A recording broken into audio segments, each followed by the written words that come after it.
Assalamualaikum warahmatullahi wabarakatuh. Kami dari kelompok 2 UAS Manajemen Sumber Daya Manusia Administrasi Bisnis Universitas Diponegoro akan mempresentasikan materi mengenai talent management sebagai proyek ujian akhir semester. Kelompok kami terdiri atas Muhammad Ciko Demas, Muhammad Rashidi Nasruddin, Muhammad Ahden Falah, Aska Safira Etiriadi, dan Ananda Citra Lida Fetila. Yang pertama ada definisi dari talent management. Talent management atau manajemen talenta merupakan proses yang terorganisir dan sistematis yang bertujuan untuk menarik dan mempertahankan karyawan berkualitas tinggi, mengembangkan kompetensi mereka dan senantiasa memotivasi mereka untuk meningkatkan performa kinerjanya. Talent management ini dimulai dari proses rekrutmen, penempatan tenaga kerja, sampai dengan perencanaan untuk mengembangkan kualitas pegawai agar mereka menjadi lebih baik sehingga dapat memberi dampak positif untuk kemajuan organisasi ataupun perusahaan. Selanjutnya terdapat elemen dari talent management. Yang pertama merupakan rekrutmen dan seleksi, yaitu cara untuk mendapatkan sumber daya manusia yang sesuai dengan kriteria kompetensi pekerjaannya.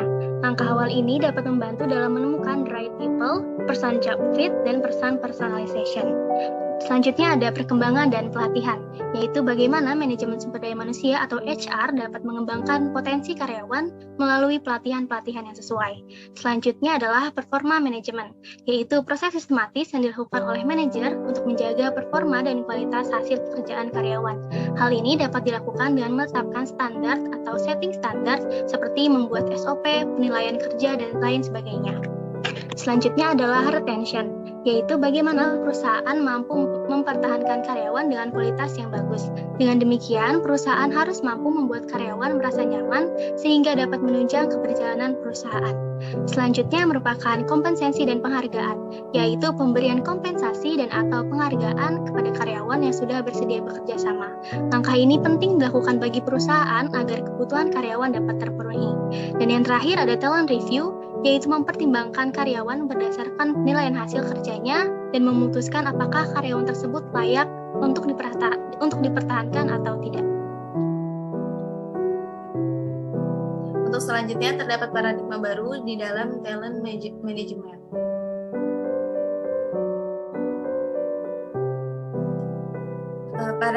Paradigma baru di dalam talent management terdapat sistem kerja yang responsif menjadi proaktif, struktur fungsional ke arah struktur yang lebih fleksibel, dan melaksanakan kebijakan yang lebih strategis.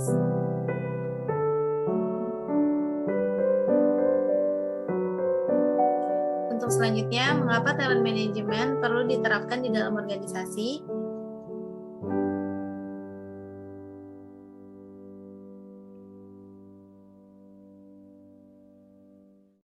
Terdapat beberapa alasan perusahaan perlu menerapkan sistem talent management. Yang pertama, menempatkan orang yang tepat pada posisi yang tepat. Pada poin pertama ini dapat dilakukan dengan melakukan pengembangan karyawan agar dapat memperkuat kemampuan dalam berkontribusi ketika bekerja. Yang kedua, mempertahankan karyawan yang bertalenta tinggi, yaitu untuk mendapatkan karyawan dengan kemampuan dan keterampilan yang baik yang dapat memberikan manfaat yang optimal bagi perusahaan. Yang ketiga, terdapat proses perekrutan yang baik, yaitu dengan memilih karyawan dengan kemampuan atau kompetensi yang baik dan berkomitmen tinggi, kemudian memiliki karakter yang baik untuk bekerja di perusahaan. Yang keempat, dapat lebih memahami para karyawan, yaitu dengan meningkatkan kesejahteraan dan memelihara kondisi lingkungan kerja yang ramah dan baik. Dengan demikian dapat mempertahankan para karyawan di dalam sebuah perusahaan. Dan yang kelima, terdapat pengembangan keputusan secara lebih baik dan profesional.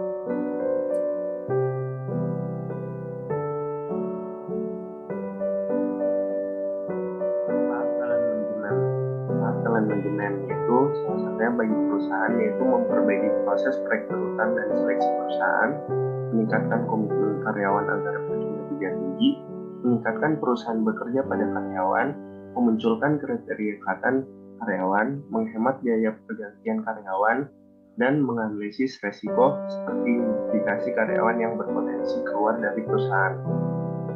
Nah, kalau bagi karyawan itu tersedia yang pola karir yang jelas, kesempatan pengembangan karir karyawan, meningkatkan nilai karyawan melalui pengembangan potensi dan kompetensi, meningkatkan motivasi dan komitmen.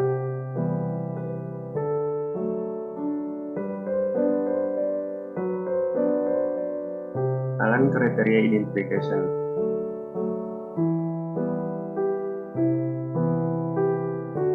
Yaitu Slater ini mengemukakan bahwa kriteria talent adalah karakteristik yang harus dimiliki seseorang agar dapat dikenali sebagai talent, dan pemilik kriteria tersebut akan memberi nilai tambah bagi perusahaan karena kontribusi yang diberikan akan mempengaruhi pencapaian tujuan perusahaan. Dan menurut Pele dan Iniati, terdapat 7 kompetensi sebagai basis penetapan kriteria talent berdasarkan level jabatan manajer dan supervisor di organisasi, yaitu adalah leading change, training organization, control and monitoring, developing and others, maximizing performance, and continuous improvement. Talent pool selection. Talent pool yang disebut juga kumpulan bakat atau pangkalan bakat secara sederhana adalah database kandidat potensial dan berkualitas yang dibangun oleh perusahaan sebagai sumber perekrutan karyawan. Talent pool menjadi salah satu metode efektif untuk memperoleh karyawan terbaik melalui kurasi kandidat di pasar lowongan kerja. Kandidat yang masuk di dalam talent pool adalah mereka yang diidentifikasi memiliki kinerja unggul, kompetensi tinggi, dan keahlian spesifik, dan bakat yang menonjol dibandingkan karyawan pada umumnya. Dengan kata lain, talent pool adalah kumpulan kandidat istimewa. Manfaat mempunyai talent pool adalah yang pertama, mengurangi biaya rekrutmen, yang kedua, mengurangi waktu rekrutmen, yang ketiga, memperbaiki kualitas rekrutmen.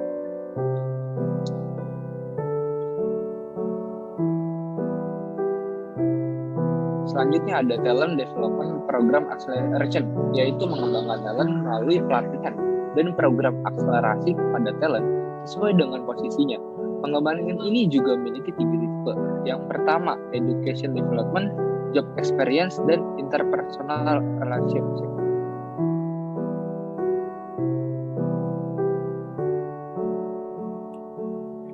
Selanjutnya, Key Position Assignment. Key Position Assignment adalah penugasan dan penempatan atas setiap anggota dari program talent management yang telah melewati penilaian untuk menduduki posisi-posisi yang telah diidentifikasikan sebelumnya. Penilaian ini untuk menunjukkan seperti apa lingkungan yang akan talent hadapi saat bekerja, beradaptasi, menerapkan ilmu dasar terkait posisinya yang telah didapatkan selama pelatihan, memberikan kesempatan untuk mengetahui tugasnya dan dengan siapa dia harus bekerja sama, dan kepada siapa pula dia bertanggung jawab. Selanjutnya, program monitoring. Program monitoring berupa pengawasan atau mengawasi segala aktivitas talent untuk dievaluasi dan dinilai sebagai tolak ukur penentuan keputusan pada tahap berikutnya. Evaluasi dengan penilaian atau dapat disebut performance appraisal, yaitu penilaian pemenuhan target terhadap indikator tugas, tanggung jawab, dan perilaku pada key position assignment. Evaluasi ini sangat membantu sebagai pendukung talent untuk mengambil keputusan apakah sudah cukup mampu atau belum mampu dalam menduduki posisi. Cukup sekian penjelasan mengenai talent management. Terima kasih.